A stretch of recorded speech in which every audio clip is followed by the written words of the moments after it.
I've worked in behavioral health, physical and nutritional fitness, maternal and child health, foodborne outbreaks, all kinds of things. And now I'm currently working on affordable housing and, how do we use housing to achieve health equity? How do we advance health equity, get better health outcomes for people who historically have been ignored? 4 Degrees to the Streets is designed to empower anyone curious about places and spaces, not just persons with professional degrees or backgrounds. Here we will cover a host of topics, including transportation, health, housing, and the environment through the lens of racism, classism, and sexism, and give listeners the tools they need to overcome institutional barriers. Follow us on Twitter and Instagram at the 4 Degrees Pod, and tune in every other Tuesday where Nimo and Jas keep it 4 degrees to the streets. Hey, y'all. Welcome back to the 4 Degrees to the Streets podcast. You have Jasmine, Nimo, and we have a special guest, Natasha Dowell. We will get into that in a minute. But Nimo, how you doing? What's going on? Happy Thanksgiving, post-Thanksgiving.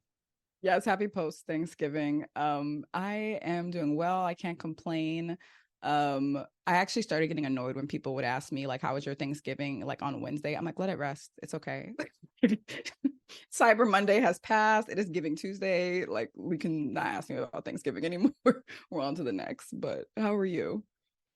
I'm good. I think Giving Tuesday is so funny. It's like spend money on Wednesdays for groceries, spend money on Thursday for Thanksgiving, spend money on Friday, shop small on Saturday. What's Sunday? Sundays. Oh no, they gave Sunday rest. They gave thank you for giving us Sunday. Then Monday is Cyber Monday. Then they want you to give one too. It's like, so y'all want a whole week of me spending money that I don't have. Only get 2 checks. Like, what do you?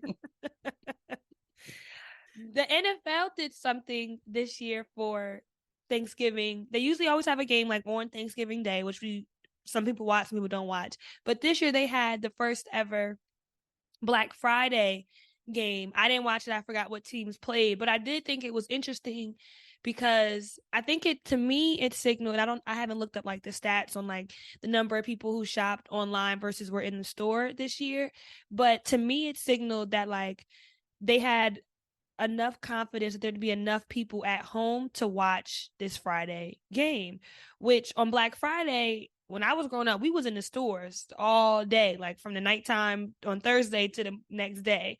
But it seemed like maybe that's not the case anymore, so they feel like they have opportunity to make some money here. But what are your kind of thoughts on it?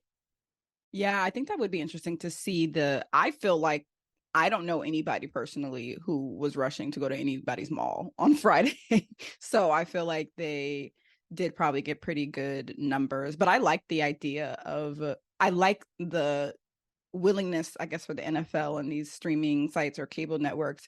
I appreciate the willingness to change what had been done historically, for consumers or for the viewing public. So I can definitely appreciate that. And then maybe that will also change how they do parking limits in these commercial areas moving forward too. If the NFL can do it, we too can change our ways. I think that we used to do that in planning school where they would like show that the parking requirement for like a Macy's is like based on Black Friday. And it's like, well, that's the busiest day of the year. Do we really need all of this extra parking? They would show like pictures of like the parking on Thanksgiving and then the parking on Black Friday and like the difference in them. So interesting. But to today's topic.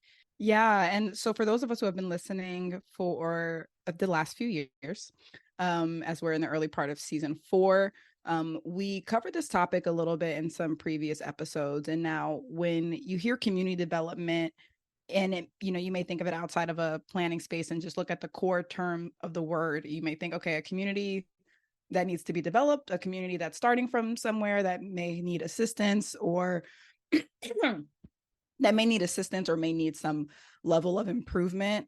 If you tune into some of our past episodes, so our first episode, History of Racism and Urban Planning, where we talk about how things in the built environment and policy were not done by accident, but were done on the basis of race and exclusion and segregation.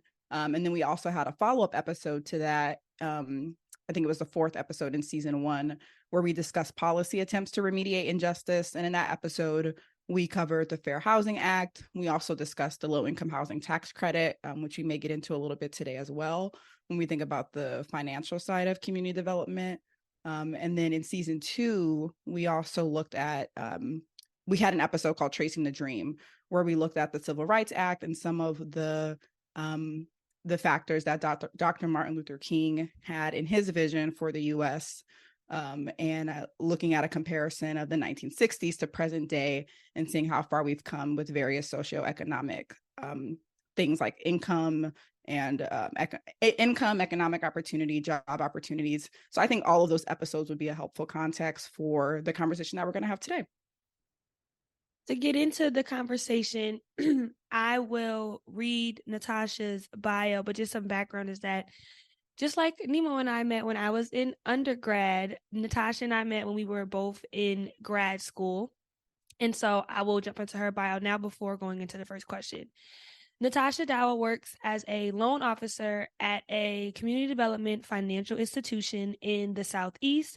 Based in Atlanta, her work involves financing affordable housing developments from North Carolina all the way down to Florida and as far west as Louisiana. Natasha has over a decade of public health experience and is passionate about bringing to life community development projects that advance health equity. Natasha, would you please tell us a bit about yourself, your pronouns, the places that you've lived, educational, professional development, and your why? Why this? Why now? Hi, everybody. Thank you so much for having me. So yeah, my name is Natasha. My pronouns are she, her.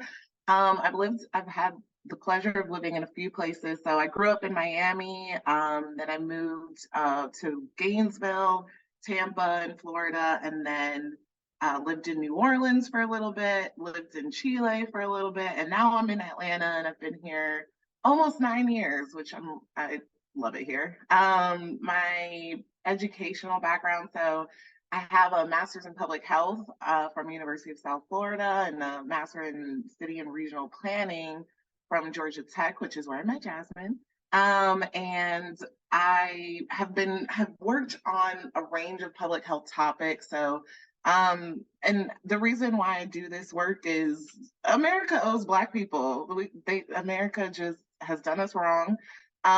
We have poorer health, educational, and financial outcomes than almost every other racial group in this country, and it's really hard to believe that that's not by design. And I think this show has done a lot to prove that it is design. So I'm here to challenge and reverse that design, and that's why I do this work. Thank you for sharing that. I feel like that needs to be on a shirt. I know Issa Rae had rooting for everybody Black, but we have some compensation that is to be owed. So I appreciate that a lot. And really on that line, we wanted to add some national stats to the work that you do, as Jasmine mentioned in your bio, being a loan officer at a community development financial institution, and some of the charge that is behind CDFIs and why they exist, looking at the poverty stats in the US. And like you mentioned, when you compare the growth of median household income over the last 60 years, 100 years, Black people have consistently been the lowest, have had the lowest household income. Currently, Asians are at the highest, Asian Americans, and then I'm forgetting, but everybody else in the middle. I think it's Black, Hispanic, and then white somewhere in the middle, and then Asians. So like you said, that is not random. And so nationally, 12.4% of Americans live in poverty as of 2022, which was an increase from 7.4% in 2021. And I think a lot of that may be attributed to increased gaps during COVID. But I think it's still pretty significant to see that the poverty rate almost doubled in this country from 2021 to 2022. Notably, California, Florida, and Mississippi have the highest poverty rates of any state. And then New York and Texas are close behind that. And then why some of this is important for the community development aspect is that the eligibility of resources a lot of times is based on what is defined as a low-income community, which is a poverty rate more than 20%. So if we look at the national average of 12.4, that community has even double that of a poverty rate in their area. And then, or median family income being less than 80% of the area median income, which is a lot more geographically specific on that region, what their area median income is. And so in the US overall, the 2022 median household income was $74,580. So that's for all of the United States. And then if you break it up, the West Coast is in the lead with about 83,000 for median household income, followed by the Northeast at 80,000, Midwest 73,000, and then the South at 68,000. So it's not, evenly distributed throughout the US when you think about income and poverty. When you hear those stats about poverty and income, how do you consider that with both community development goals and the target goals for community development financial institutions? Yeah, it plays a major role because, when I am looking at a loan, considering whether or not we're going to invest in a certain project, the first thing that I look at is the census tract, right? And what is the census tract data showing? Is it showing that this is a high poverty area? Is it showing that this is a low income area? I think that the main purpose of CDFIs is to make sure that those areas that have historically been disinvested are getting extra resources, right? So we pay a lot of attention to those areas. I think it's really hard to recognize the impact of that when you hear numbers, because, like you said, it's not an evenly distributed poverty, right? Like there are certain areas that are bringing down that average and certain areas that are bringing it up. So really paying attention to what's going on in that specific census tract and paying attention to what's going on that specific block and how this development is going to affect that block or that census tract is kind of the entire purpose of CDFIs. And it's really like, it just gives so much more context, and also recognizing that this is not the complete picture. Like we have to understand that some people are falling below that poverty level and some people are falling above it, and we need to like make sure that we're really meeting the needs of that specific community. Yeah, I think the census data is super important, and I'm always grateful for it's very widespread available. Like an average person, which we talked about before, can pull up the data for their own neighborhood in their own census tract. It always, though, comes down to how you're interpreting that data. And like the number might show you one thing, but if you have any opportunity to like do a Google map and just like drop yourself into there, you also get a ton of information. Like it may show you that only 8% of the population is in poverty, but when you drop a little person in there, it's like, it feels like more. And sometimes the numbers aren't giving you the full story, but they have like an excellent purpose as a great starting point. To get into kind of community development more broadly, there are a couple examples about it online, but one of the definitions that stood out to me was community development can be a process where community members come together to take collective action and generate solutions to common problems. Another one says community development seeks to empower individuals and groups of people with the skills they need to affect change within their community. I love those two definitions. I think one of them was from United Nations and the other one might have been from a nonprofit around community development. But how would you describe the goals of community development to listeners that are unfamiliar? Yeah, I agree. Those are such good definitions of community development. I love that my job is working with people who are actively practicing community development. They see a problem in their neighborhood and don't like the direction of where their neighborhood is going, and come together and figure out what exactly is needed. What do we need to build? What do we need to create? What do we need to get rid of in order to make this community the community that we want to live in? So just to like give an example, earlier this year, I had the opportunity to work on a loan for an alumni of Teach for America who created a charter school that is completely Afrocentric, because she didn't see any school in Atlanta that was properly teaching Black and African American history to her son and his peers. So she went out, she hired a staff of all Black women. She found a curriculum that teaches kids how to be kind, confident, well informed citizens. And to me, that is just the epitome of community development. It's identifying the missing gaps in a community, taking agency, creating spaces that people need and want to access, right? And a huge part of that is preventing displacement. Like, what is the point of developing your community if you can't continue to live there?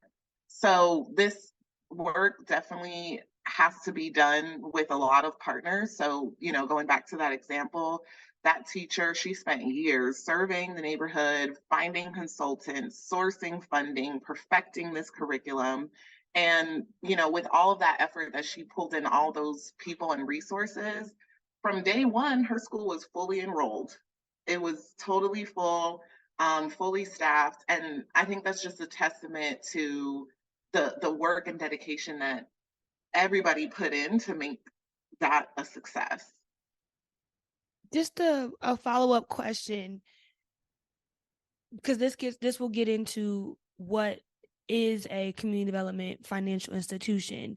But what is a community development financial institution, and how does that organization make an investment in a charter school? Like, how does that work together?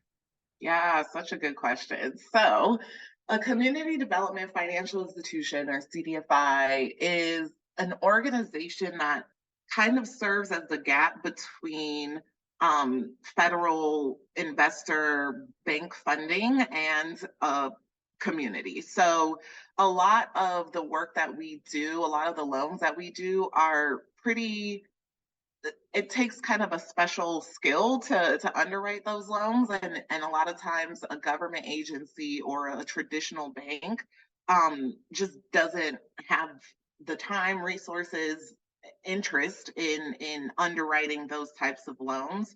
So they'll lend the money to a CDFI or grant the money to a CDFI, and the CDFI then reinvest that money. So they lend that money out. So let's say a government agency, or let's say a foundation, will give a CDFI, like the one that I work at, a grant for $5 million. And they'll say, hey, we really want to invest in charter schools. We just don't underwrite loans. That's not our interests, right?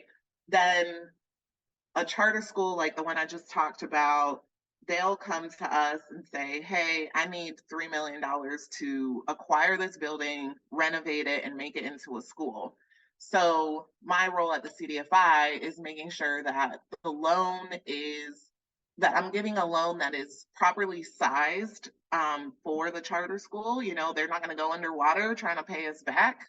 They can successfully open the doors, keep the doors open, and pay us back once they kind of have their funding under their feet. So that's kind of what the role of a CDFI is. We're putting out dollars that other people can't or won't put out themselves. We're able to facilitate that.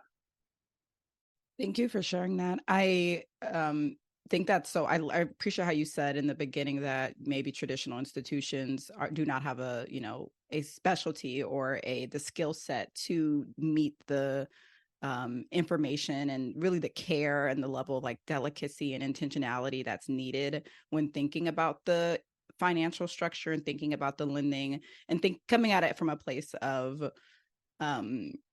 I don't know if compassion is the word, but understanding that behind the numbers and behind this contract and behind these agreements, this is still a community, and there's still other factors involved that may not be as black and white as in traditional lending practices. And so with that, understanding that, we talk about transportation a lot on the show, and then also thinking about community development and how complicated it can be for those of us that study planning traditionally and having to balance resources like financial, politics, policy agendas. What have been some of the biggest wins to date in your career? And then how do you keep yourself motivated and encouraged when those wins may not be as clear as, some of the examples you just mentioned with the charter school. Yeah, it can be tough for sure.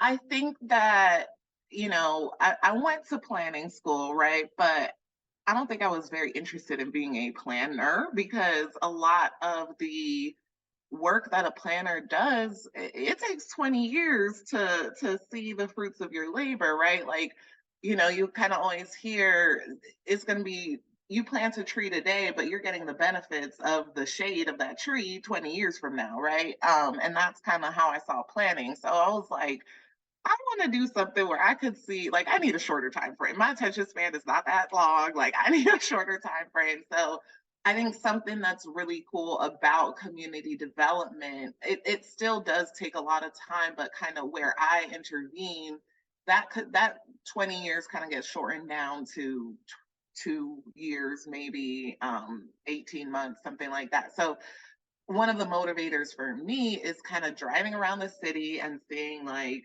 oh, we financed that project, or we financed that, or we were going to finance that, but we had to pivot in another way and the organization got something else out of it, or what have you, right? Like just having something I can touch and see my work.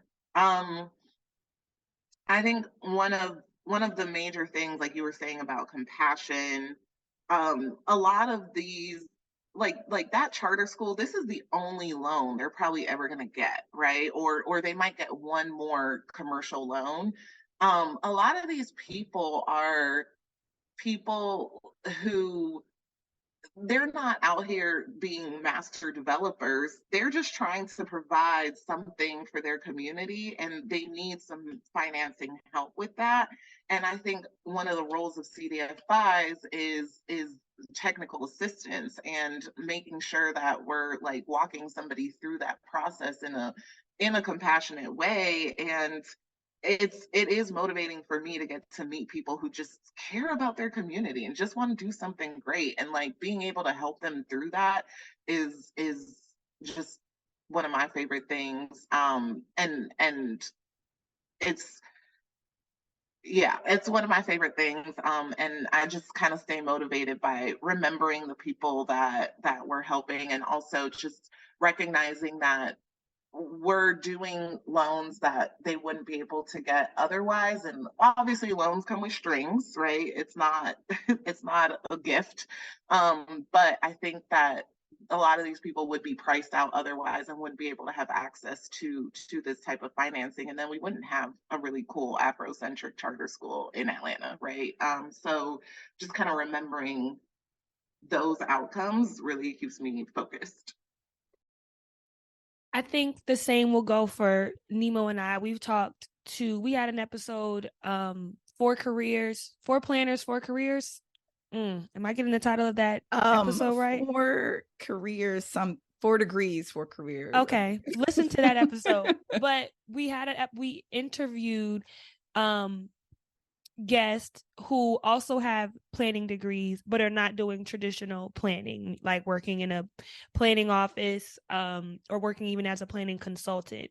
And the theme out of that episode was time. Like, I wanted to make an impact. I wanted to be able to see in my lifetime what I was going to be doing.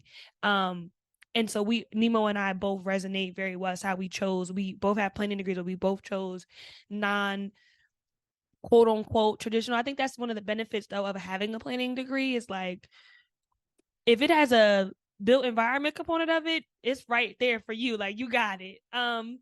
But to that end, you started your career, you led with saying you had a passion for public health, and you talked about all the different public health kind of areas that you worked in. How did you transition to getting a master's in urban planning? And in what ways do you use both urban planning and public health to influence your decision making, or maybe your mindset around the problems that you're trying to solve at your job? Yeah, I have had the most winding road, and it's to get here, but it's all connected. So Like I said, I got my master's in public health at University of South Florida, which is in Tampa. And while I was there, I got picked up for a fellowship from CDC, the Centers for Disease Control and Prevention. And they placed me at the New Orleans Health Department. And while I was there, I was working on a couple of different programs, but the main role that I had was going to health fairs and telling people, go eat your fruits and vegetables, take a walk every day, right? Like these wholesome, beautiful public health messages. And the faces I was getting were just like, how am I supposed to do that? Right. And I don't mean to say that this only happens in New Orleans, because it happens in cities all over the country where you cannot follow public health messages because you're living in a food desert, or you don't have a sidewalk near you, you don't have a park near you. And I know you all did an episode about public health in the built environment, so I won't go super deep into that, but that experience just showed me a lot about how our infrastructure does not align with the public health messages that we convey. So I thought about who is in charge of this infrastructure? Who decides that a corner store goes here instead of a Whole Foods, right? Who decides this stuff? So that's kind of what piqued my interest about planning school. I took my GRE, let it sit there for a little bit. Then when it was about to expire, I was like, I'm not taking this again. So I went to planning school right before it expired. And I was really interested in who is financing these developments, how do they get done. Took a few real estate development courses while I was there, and that's where I learned about CDFIs. So right after getting my master's in city and regional planning, that's when I started working for CDFIs as a lender. And I really got the opportunity to work on a variety of projects. So I was doing affordable housing developments, charter schools, early childcare education centers, community buildings and assets. And a lot of the things that we call asset classes in lending or at CDFIs are social determinants of health, affordable housing, social determinant of health, also an asset class. So the things that make up the built environment, schools, transportation, housing, all of that has such major effects on our health, especially when it comes to disinvested neighborhoods. It's not even, right? Like I said, there's some neighborhoods that are full of Starbucks, and then there's some neighborhoods that are full of corner stores. I knew that the history of that was racism. I read Color of Law, right? Like I knew that racism was behind a lot of the design of our cities, but I didn't understand exactly how the planning process worked and how community development process worked. So I just went in with the idea, how can I advance health equity by influencing the built environment? And just to like pop in a study here, because we like information. A few years ago, the Brookings Institute did a study that showed the zip code where you're born is one of the biggest factors in determining your life expectancy. I only sit back and to think about that for a second. In America, where you were born tells you essentially how long you will live. And that's wild to me, right? You don't have a lot of agency in changing where you're born. You have zero. So how do we work at the intersection of health planning to add years to people's lives, right? We can change where somebody lives and how they grow up and add years to their life. So in my job every day, to kind of get back to your question about how I use this, so planning background, really important for understanding if a project is like properly zoned, for example, really important for understanding the other development plans around that project. If somebody wants to come and build an affordable housing development and everything around that place is like gas stations and oil rigs or something, right? Like that doesn't make a lot of sense. And I think the planning degree kind of helps me know how to evaluate that. And then my public health background, when I'm looking at, let's say, that same affordable housing development, I'm looking at the quality of it. I'm looking at, is this near transportation? How is somebody's life going to improve by having access to this development? So it really is like that whole background has to come together to make sure that we're creating quality assets in our communities. It's really important. I feel like we will need to do a follow-up episode with you, Natasha, on the public health, like a follow-up conversation about public health. But it also reminded me of an episode we did last season. Our Black History Month theme was around health and wellness. And we did an episode with two personal trainers. They have a fitness collective in the Seattle, Washington area. And so it was interesting to hear, like you were saying, people aren't able to follow these health recommendations, and then to talk with two personal trainers who were trying to change what that looks like for Black and Brown people in their community, and actually give health recommendations and give spaces where they can follow those health recommendations. So I love how you combine that in your work and, think about it from that equitable space. And that study, we will link in our show notes, the Brookings Institution study. There's also the Robert Wood Johnson Foundation probably uses some of the same data, but you can enter in your zip code on the Robert Wood Johnson Foundation's website, and it will give you a comparison of your county, your state, and how it compares to the United States average. And it'll show you like the United States average is 76.4 years. It'll show you your zip code's average and like how it really compares. And so while we were on the call, I was like, let me just plug in where I was born and see how it comes out. And so everybody knows I grew up in the suburbs and so of New Jersey. And so my zip code area is like, it says 80 years, which is a couple years over the national average. And thinking about both the with the health equity piece, thinking about social justice and racial equity, how do you feel that racial equity, which has come up a lot, and I don't want to say a buzzword, but we know in 2020, a lot of these organizations were like racial equity, but it's also like repackaging what they may have once called diversity, equity, and inclusion, and just the repackaging of how it's discussed and what is being prioritized at a time. But in 2023, how do you feel racial equity drives the mission and impact of CDFIs? And then how does that vision look like on the day-to-day? Yeah, so there are about 1,000 CDFIs across the country. So I cannot speak on behalf of all of them, but I can speak to what my CDFI does. So in 2020, we were also part of that crowd putting out statements, but that our statement was followed up by a very clear commitment to invest $5 billion over 10 years into 3 specific areas. So looking at affordable housing, early childcare, and community facilities, which is kind of where like charter schools fall into.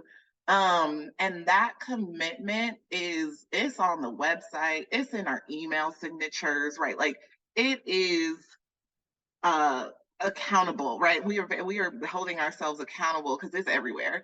And that the whole goal of that is not only creating spaces where people of color can really use their can access where they can access quality childcare, can access quality affordable housing, but it's also making sure that the people creating those spaces are well supported. So how that looks in my day-to-day, we have certain products that are specifically for Black developers. Historically, Black developers are kind of considered high risk, quote unquote. They don't have the $10 million balance sheet. They don't have $10 million in the bank that they can just run to Chase, for example, and say, hey, give me a loan because I could back it up, right? We've been priced out of those markets and have not had access to that kind of wealth. So a lot of times, you're not able to get a loan from a traditional bank in order to create this affordable housing.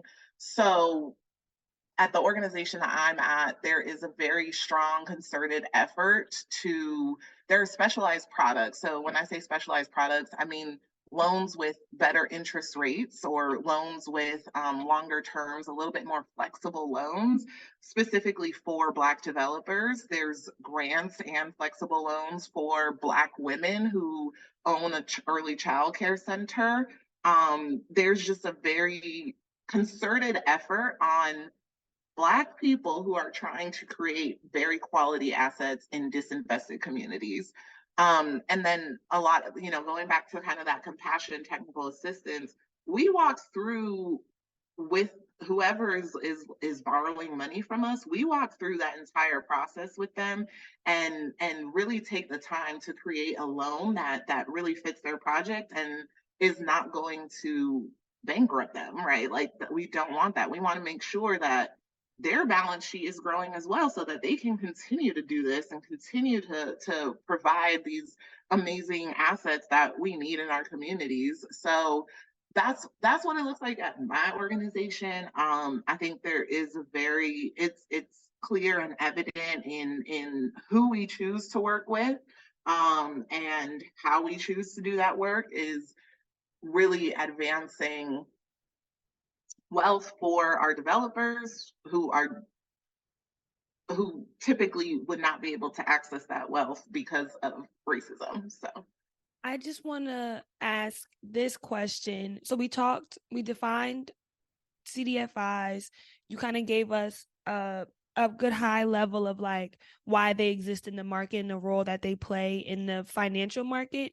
But if you can walk us through the life cycle of a CDFI in terms of how they identify community needs, any community engagement that might be involved, project construction, completion, et cetera, and like how the organization will make a final decision, right? So you mentioned charter schools, you mentioned affordable housing as some of like the pillars, but if you can give us an example of when something hits your desk for the first time versus a year, 2 years later when you see it going up or something like that. Yeah, so it can be a process for sure. I would say that in my role I would say that in my role, the community engagement, we really rely on the developer or the nonprofit that is borrowing money from us. Like, we rely on them to do the community engagement. So a lot of times they come to us and they're like, we've been to the neighborhood meetings, or we're from this neighborhood, like we know everybody in this neighborhood, right? Like, we have gone to city council, we have done the surveying, right? Like, they've done so much of that legwork of community engagement that we kind of rely on that to meet our community engagement box. And so what happens is, let's say Jas and Nimo Development Incorporated, the two of you come to my desk and you say, hey, I need a loan. I need $5 million to buy this property and develop it into 40 units of affordable housing. At that point, what I do is I underwrite Jas and Nimo, right? I say, what is your experience in this lane?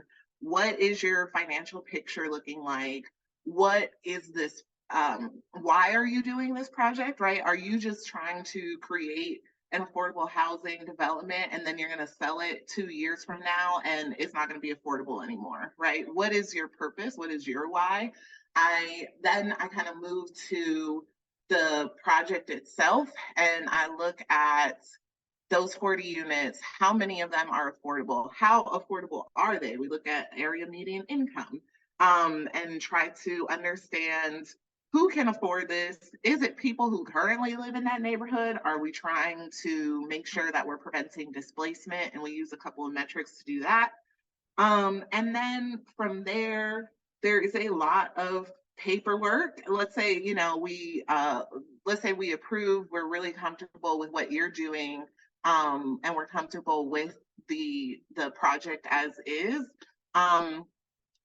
Then we get lawyers involved, and They help us make sure that the Jas and Nimo Development Incorporated is a real entity that can have money, can hold debt, and then we kind of create a loan that is structured for the project and understanding how long you need the loan, et cetera. And then we put together a package, a kind of closing package of just all the things that we've gathered at that point. We close on the loan. That whole process can take anywhere from 2 months to 2 years. Like, it totally depends on the project. Depends if there's like tax credits involved. Oh, sorry, another thing I forgot to mention. My role is also pulling from a bunch of different funding sources to make sure that we're like getting you the best deal that we can get you. And then after that, the loan closes. You all have like a year, maybe 2 years to pay us back. And then we go to a ribbon cutting and we're all having a great time. So that's kind of the life cycle. So to me, that makes sense, right? I work in commercial real estate. So I understand if it's in a housing development, but some of the other things you mentioned that are pillars, schools, for example, what are some of the more, I don't want to use the word non-traditional, but some of the other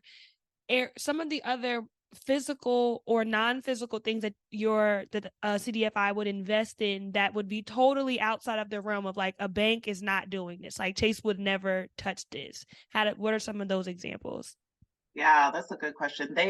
So again, there's so many different kinds of CDFIs. Some of them do invest in small businesses. They'll do like micro loans, literally $1,000 because somebody needs to buy yarn to create their Etsy shop, right? Like it can get that granular. To where I work, we're doing like multi-million-dollar deals. And where I work is all real estate based. So we only do physical projects, but kind of in that like non-traditional bucket or people who probably wouldn't be able to go to a Chase Bank or a Bank of America. I think the early childcare sector, that's definitely a place. So when you sit back and think about it, a lot of the early childcare centers are run by one lady in her house. She got 5 kids in there, right? And it is not necessarily a profitable business because she's really good at taking care of children. She's not good at running a business. She's not good at making sure that the dollars make sense at the end of the day. So that is somewhere where like my organization will step in and provide grants to that woman or even flexible financing that helps her maybe expand from her garage to like a small studio or something, right? Like give her a place where she can continue to provide the quality care that she's been providing for years and years, but she knows she's going to make her mortgage at the end of the month because we were able to help with that. That is something that Chase would never do, right? Like a traditional bank would never step in and provide that type of service. I think another area that's typically really difficult, or that even a Chase or whatever these, I'm not trying to pick on Chase, traditional banks would can't do is in the like that charter school space. It's a lot of times we're working, like I said earlier, we're working with people who are going to get a commercial loan one time in their life just to get this thing off the ground. It's very risky because a lot of times the charter school does not own the space that they're in. They are leasing that from a landlord. So if things go wrong at the school, if enrollment drops, how are they going to make the rent to the landlord? That can be kind of risky. And how are they going to make rent and also pay us back? So those are kind of examples of where a CDFI will step in. Another space, this is not necessarily what I do, but other CDFIs will help with like housing counseling. So let's say, Nimo, you want to buy a house tomorrow, but you have no clue where to start. Some CDFIs have credit unions or other branches where you can go to their class and say, hey, I want to buy a house, and they will walk you through that, and then also have some like down payment assistance, have some other options for getting you into that house. So again, those are things that like a traditional bank is not doing on the regular. Some of, in that response, I started to think about the impact side and like the reporting. I don't think we've mentioned it yet, but for a CDFI to be certified, that's through the US Department of Treasury, right? And so from that federal standpoint, CDFIs being able to maintain their certification and thinking about reporting, I'm curious from your perspective and what you've seen in your experience of one, potential challenges with reporting and showing impact, but then also the pressure of and I'm losing my train of thought. So the pressure from the reporting side, but then also the pressure of getting funds out the door when there may be those challenges that happen throughout the process where, if someone's looking at the numbers, they're like, well, this organization had $200 million. Why did they only get $50 million out that year? So two pressures, one in the reporting investment and impact, and then one in the getting funds out the door. Yeah, though that is so I'll start with the impact piece. That is something that a lot of people just haven't figured out. It is because what is impact? So we created, again, let's go back to Jas and Nimo Development Corporation. Y'all created these 40 units. How do we measure what that did for people in a 1 year time frame? How do we go back to US Treasury CDFI fund and be like, hey, we put people in 40 units and then what, right? I think that the impact takes years, takes generations to figure out what that actually did for people. You can't figure out in 1 year or 2 years that those 40 units allowed somebody to save enough money to buy a home or to move into another space, right? You can't figure out that in 2 years that because of that stable, quality, affordable housing, my blood pressure went down. My kid's asthma has relieved, right? Like you just, it takes longer than that. So I think a lot of times impact reporting comes down to we put 40 units, 40 affordable units in a high poverty census tract. That's what the impact looks like. Or it's we have this is going to be affordable for 15 years because we have a low income housing tax credit that requires that these units remain affordable for X number of years, right? I think that's a lot of what the impact reporting ends up looking like. I think we can go deeper. I think there's a lot of room to grow in that space. I think we can look 5 years out and say, what did this actually do for people? And I think that requires talking to the people who live there, which I don't think that CDFI it's not something that's like regularly done because we are trying to get that money out, right? We kind of close on the deal and look to the next one. How do we go to the next thing? There's a lot of work that's being done now to improve that impact reporting and also show that just because something was quote unquote high risk, perceived as high risk, like a 40 unit affordable housing would be perceived as high risk. But just because of that, it doesn't mean that we lost money because actually we got paid back on time and this was a success. I don't think there's ever like a shortage of projects. There's always somebody who needs money for development. So it's not hard to get money out the door. I think what makes it difficult is a lot of that money is earmarked. It says, hey, you have to use this money for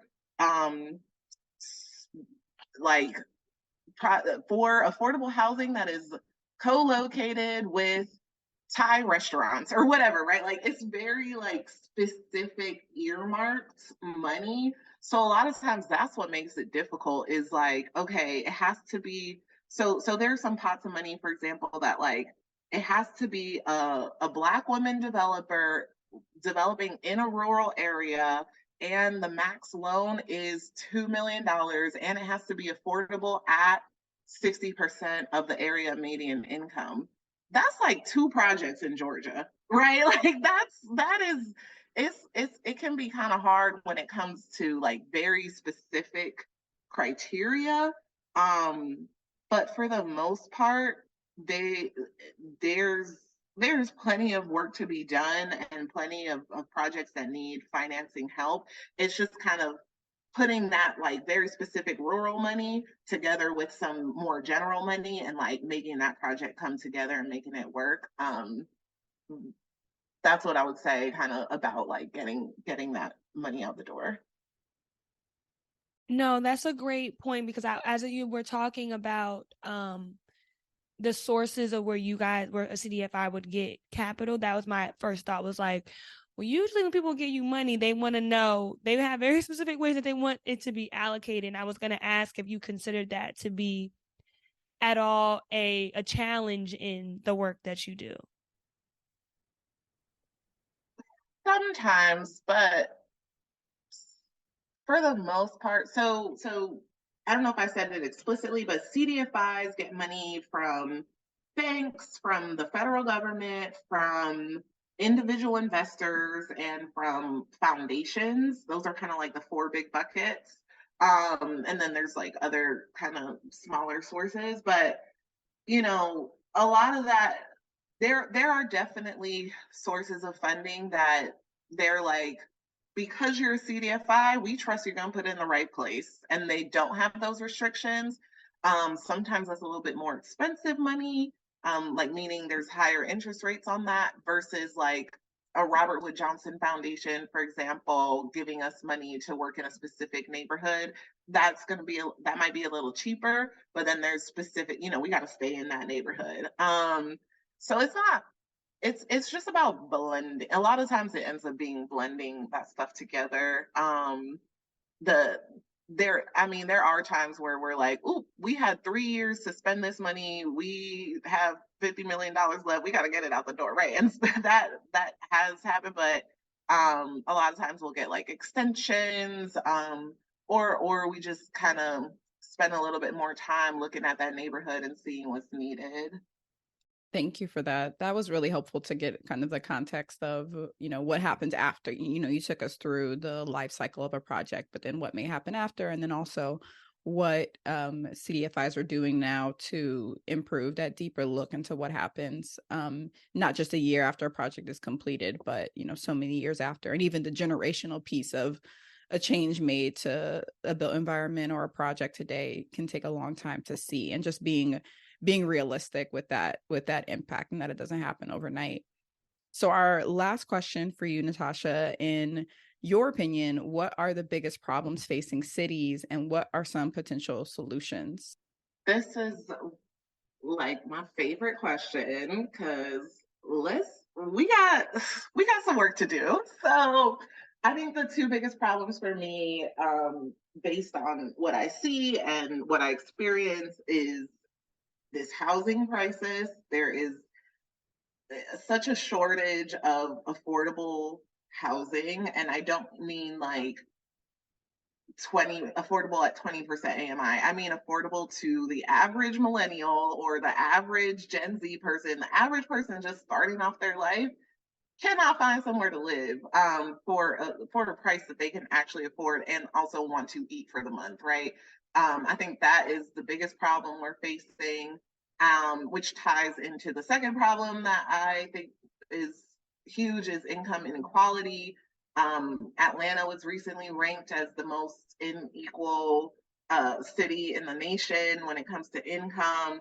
Um, and I think it ties to how housing is such a huge source of wealth and generational wealth for people in this country. And if we can't even get in the door, how are we supposed to grow our income and grow our wealth? So those are the two problems. I could go on about that forever. But the solutions, all these office buildings that are sitting vacant, why? They should be housing. And Atlanta just purchased an office building downtown. The city of Atlanta purchased an office building downtown to convert it into a mixed use that includes affordable housing. So yeah, I think that we need to take these office buildings, convert them into affordable housing. I think that we need universal basic income in this country. There are studies that it works, that it helps people just meet basic needs in their life. There's a pilot program also here in Atlanta that just giving somebody, I think they started with $400 a month to Black women, and they're growing that because it was so successful. Rent control, rent stabilization, I think would help. I know it can be touchy, but there's just no reason that these rents should be jumping 100, 120% in a year. That's like outrageous. It gives people no chance to save anything. So I think there should be caps on that. And then I think another piece is land trusts. So I don't know if y'all have done an episode talking about land trusts. Okay, so it's essentially a nonprofit, or it can be a city, where they buy up land around vacant land or land with debilitated properties. And then let's say again, Jas and Nimo Development Corporation, you all can go and build on that land, and you are renting the land from the city for like $1 a year, which totally cuts out land costs, and then you can build more affordable housing and more affordable properties on that land, still controlled by the city, still controlled by the nonprofit, whoever owns it, and they own it for 100 years. So it's just a really strong way of stabilizing costs for home ownership for all kinds of projects. And those are the ones I'll stick to for today. But those are my thoughts on that. No, I appreciate those. I think in that Tracing the Dream episode, we talked about income disparity, and the stat that always stands out to me, and I will correct it in our show notes, but I think up until 1980 or like the late mid 70s, GDP growth, and so that's gross domestic product, and salaries grew at roughly the same pace. So like as GDP, as we produced more, people got paid more. Well, if you look at it today, income is like, salaries are like hovering down here, and GDP is continually to grow. And so there was some trigger in policy in which we are all collectively working more, producing more for our respective firms and organizations, but that production has significantly outpaced income growth. And I think that is one of the biggest causes of this gap in affordability. It's like, well, we're all working harder, we're all producing more, we've all gotten better and smarter and faster, yet we not getting paid enough to live up to these standards. And so I think it's interesting to me because planning, right? We try to fit everything into a planning solution, but I feel like a lot of things are outside of the quote unquote role of planning. Like some things are truly, you just need, like, we need to have something about salaries. Like if the company is going to be outpacing 20% year over year, but your salaries are staying at 4%, well, something needs to be done about that. And that's just my own take. And I don't know how that fits into a planning bucket, but I think that's where a large piece of the problem lies. Is just like incomes have not grown at the same pace that production has grown. We have some time to do a topic or a segment that we like to do with our guest, which is hot takes in urban planning. Nimo, will you set a timer up for me? Okay, so hot takes in urban planning. We're going to give you 3 topics that we just came up with right now, and we're going to give you 45 seconds to opine on each of those topics. Nimo, let me know when you are ready with the timer. Okay. The first one is tiny homes, and you live in Atlanta, so I'm going to bring up South Park Cottages, which is a Black developer who built, I think it's about 29 or so tiny homes in Southwest Atlanta. Thoughts? Tiny homes are great if you want a tiny home, but why are we I don't believe that it is the solution for houselessness, right? Like why does somebody have to go from having no house to having 200 square feet? We can do more for them. We can do more. The next one, you kind of talked on it, office to residential. What are your thoughts on it? Yes, yes, yes, yes. Do it, do it. I hear a lot of, oh, well, the way offices are configured is not conducive to resident. Fix it. You can do it. You can make it a residential space as long as it stays mostly affordable. Let's let's not make luxury apartments out of office buildings, please. And then the final one is growth boundaries. I don't. I haven't thought about that one. I don't think I like that. I don't know, because then if you don't go out, you got to go up. So there's only going to be more people in the world. So That's valid. I think only Denver right now has a formal growth boundary, but I might be missing another city. You did good. You got all those in like 20 seconds. hey, that's my communications training kicking in. Well, Natasha, this has been an amazing episode. We really, really enjoyed your answers to the questions, your insightfulness, your perspective. Loved having both a public health and urban planning expert on the show. Those are two places where Nimo and I we love that intersection. And so great to have you on the show. We are very excited for this to come out because we think that this conversation will be useful for a lot of people. I didn't understand the scope of a CDFI until talking to you deeply. And so I'm hoping that for our listeners, it is also a very informative conversation that they can take back with them into their neighbors. Because that's the purpose of our purpose of our podcast, is to give people the tools that they need to improve their neighborhoods. And I feel like this conversation with you about CDFIs and finance and urban planning is one of those tools that I think is underutilized. Yeah. Thank you so much, Natasha. I think similarly, when we think about the purpose of, like Jasmine said, the purpose of the podcast, when people are like, when you tell someone that you studied urban planning or that you work in urban planning, they're like, what's that? I imagine to tell someone you work at a CDFI is an even deeper level of like, well, what does that mean? And I think you did such a beautiful job of breaking that down in plain language for everybody to understand. And so, like Jasmine said, super grateful for your time and joining us. And I think this will be a great tool for folks. Thank you so much for having me. You all are doing really cool work with this podcast, and I'd love to see it. And I'm so happy you all invited me here. So thank you so much. Thank you. And we drop episodes every other Tuesday. And you can find us on social media at the number 4 degrees pod. Peace out, y'all.